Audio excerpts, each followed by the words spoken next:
So there's an incredible desperation. And I have to say, Hogan, this is not a personal attack in any way. You seem like a really nice guy. We don't know each other. There's almost an affirmative action with these Trump folks where if these were football coaches that had lost everything for a decade, Kayleigh McEnany wouldn't be on Fox News. We wouldn't be going to Hogan and saying, give us your state. They've lost everything. And somehow, through some kind of affirmative action, I guess we still hear from them, but they're desperate, Megyn, because this has gone sideways for a decade. Wait, what are you suggesting, David, that because the Republicans have had a rough couple of electoral cycles, everyone who is on Team Trump should just go underground? They shouldn't speak anymore, no, even though he's going to be the Republican nominee? No, I'm glad to hear from Hogan, but there's a degree to which we would say, wait a second, how could his analysis, or it's not about Hogan, how could any of these analyses really accurately reflect reality when these are the analyses that lost them everything in what, 4 or 5 elections in a row? I would approach it with caution. Go ahead, Hogan, what do you think of that? Yeah, okay, let's unpack that. So here we're on the David Pakman show today. And yeah, I haven't seen much of David Pakman over the years, but what I have seen, I have not agreed with at all. He seems to be some kind of leftist, total anti-Trumper, of course. That's just a given.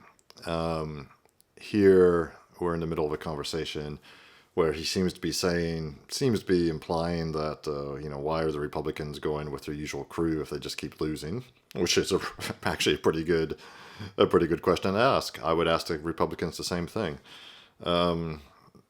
Because frankly, from what I've seen, the Republicans are completely and utterly useless. They should be able to walk through these elections. There's some key issues, such as immigration, or as I prefer to call it, mass migration.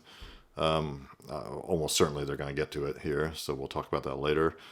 I think that's clearly a huge issue in this election cycle. So anyway, let's see what Hogan Gidley here has to say. By that rationale, I guess we should never hear from Hillary Clinton again either, because she lost. Any Democrat who loses an election, you can't hear from them. Anybody who worked in a White House, worked in administration, shouldn't have a say-so in what's going on in this country. Of course, this is a battle between those who love America and those who hate America, because the positions of both parties they've been clearly articulated now for a long time. And so I think moving into 2024, as we kind of reset, and now we've lived under the failed policies of Joe Biden for the last 4 years, where Americans have been kicked in the teeth. They can't afford gas and groceries. Crimes are spiking all over their communities. Wars are breaking out all over the world. The southern border is bringing in, fentanyl, killing our American citizens, human trafficking, child smuggling. It's all up. I think the stark reality of the fact that we've got an upcoming election where these two men uniquely have a record, not as a governor saying, if you elect me, I promise I'll do this. I'm a senator. I did this for my state. Both of these folks were president. The records are stark. And the juxtaposition where we used to have to point back to Reagan, Megyn, you just played an incredible speech. Remember how good it was in the 80s? We can say we had record-setting success in record-setting time 3 years ago. It took one guy and his demented policies to tear us down this quickly. So this election, no question, is going to be significant for the future of America. But to say someone who lost an election or wasn't part of the winning team shouldn't have a say-so is so insane. Go ahead, David. Yeah, no, of course I'm not saying they shouldn't have a say-so. What I'm saying is at this point, it seems clear the American people see through it. And the people who lost 5 elections in a row are not the ones I'd be listening to on policy. Now, with regard to a lot of the stuff that Hogan mentioned there, we can go but one by one or not. I mean, just to pick a couple of things, because there was a lot there. On inflation, I mean, listen, groceries and gas, they were even cheaper under Obama. They were even cheaper under Bush and cheaper under Clinton. I mean, yes, there is inflation. We have not had a deflationary spiral, but inflation's at about 3% right now, which is what every serious economist says is the target. With regard to the record right now, unemployment, I mean, it's almost silly for me to do this because the American people know, but we've never had unemployment below 4%. We've never had unemployment below 4% for this long in 50 years, and it remains there. Wage growth has outpaced inflation. GDP is a completely normal and healthy 3%. You know, it's like people know this. Why don't you try immigration? Because that's in the news Megyn, today, David. Take that one up. Well, I mean, ask me a question about it. What's the are question? we doing better under Joe Biden when it comes to illegal immigration than we were under Trump? How do you define better? I knew immigration was going to come up. I can hardly wait to hear this. Sorry, I shouldn't have cut it off. Let's listen. Fewer. People continue to cross over illegally as they have for, 100 years, 200 years? So it's the same. I think that one of the funny things that has That's happened not honest. is that for months, I'm sorry, I think we're talking over each other. No, I'm saying that's dishonest. You're saying don't trust the Republicans on their messaging, and you come on here and want to tell me that it's the same. Like they're just continuing. No, there's been no increase. There have been periods of a couple of months ago we had 10,000 a day crossing the southern border. Go ahead. Yeah. Sorry, I think we're all talking over each other. Now go ahead, David. The floor is yours. Wait, Hogan, I'll bring you in, but let me defend that. Go ahead, David. Oh, okay. No, listen, I mean, based on the Border Patrol statistics, there have been times during the Biden administration where crossings have on average been below where they were under Trump. At some points, they were above that. The funniest part to me about immigration is that now that Republicans themselves torpedoed the bill they wanted because Trump said, no, I need something to run on, I need something to do, Biden puts in place this limitation, which, by the way, doesn't solve the reason people are trying to come here. We need more immigration judges. I'm glad Biden made this point. Now that he did it, they're still not happy. And they're saying, well, it's only for political reasons. Oh, immigration. This is one of the things that drives me crazy. And not just about American politics. It's also happening here in Europe. It always goes to when the issue of immigration comes up, the first thing they say is, yes, illegal immigrants streaming across the southern border in the United States. Yeah, that's a problem. Obviously, it's a problem. And, so how do we deal with it? We need more immigration judges. No, we don't. We just need to not let them come in. Problem solved. Sorry. Build a wall. A wall is cheap compared to sending hundreds of millions of dollars to Ukraine or to Israel or to whoever other so-called ally we have around the world. No, just keep them out in the first place. That's one thing. Secondly, what about legal immigration? There's far too much legal immigration. Look at Canada. Look at what's happening in Europe itself. Western countries are getting deluged by not just illegal immigrants, but legal immigrants. And this is a problem. And the politicians really don't like to hear that. They don't like talking about that because that brings up other issues which people are very uncomfortable about.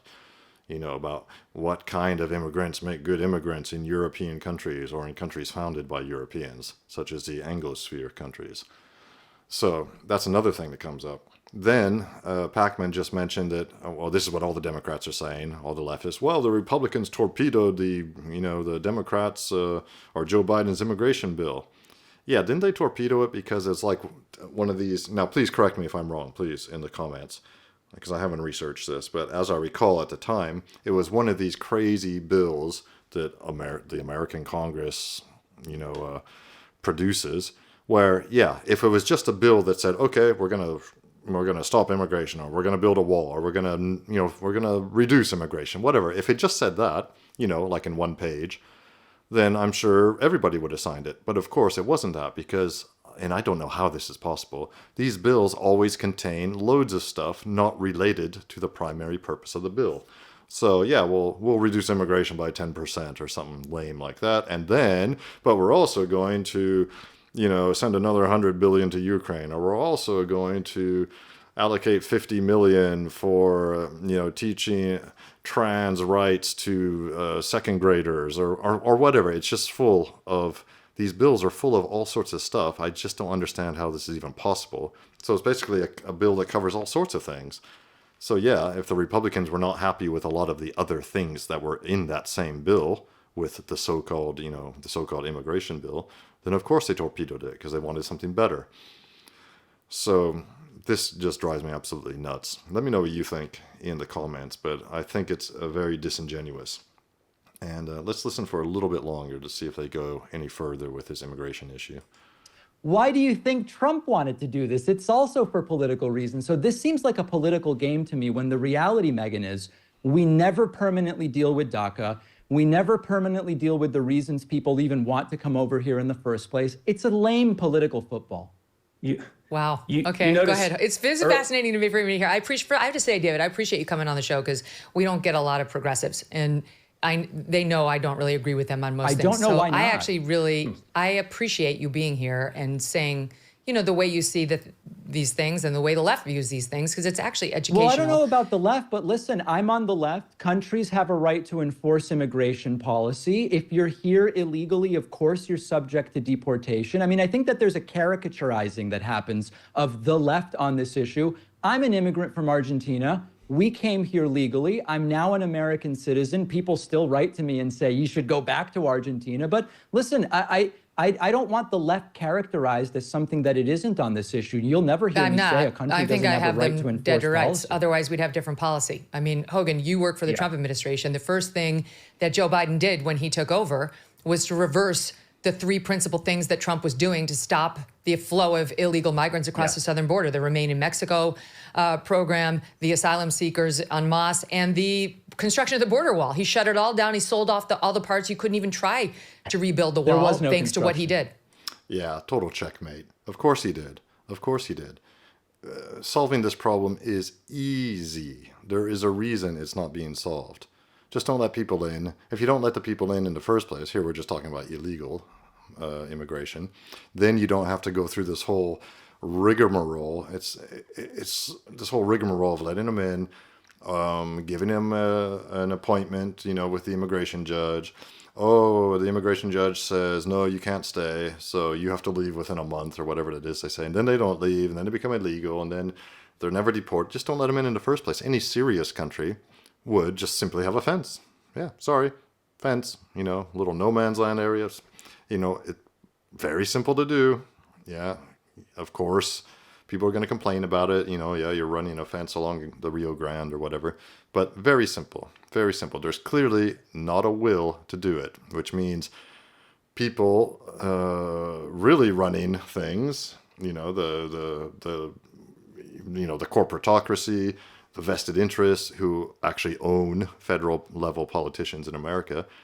Somebody has a vested interest in letting all these people in. And I don't think it's just because it's for cheap labor, I don't think it's just because you can use these people and if you let them in and give them benefits, they'll vote Democrat. Although I do think those are reasonable criticisms. But also because if you let in lots of people who don't belong in your society and who have no affinity with your society, with your community, with your history, it will destabilize local communities. And once local communities are destabilized, they're easier to control. Anyway, I hope you like that. Let me know in the comments if you agree or disagree with anything I'm saying here, or with what David Pakman is saying, or Megyn Kelly for that matter. And like and subscribe. I hope you do, because it really helps me make more content and helps the channel grow.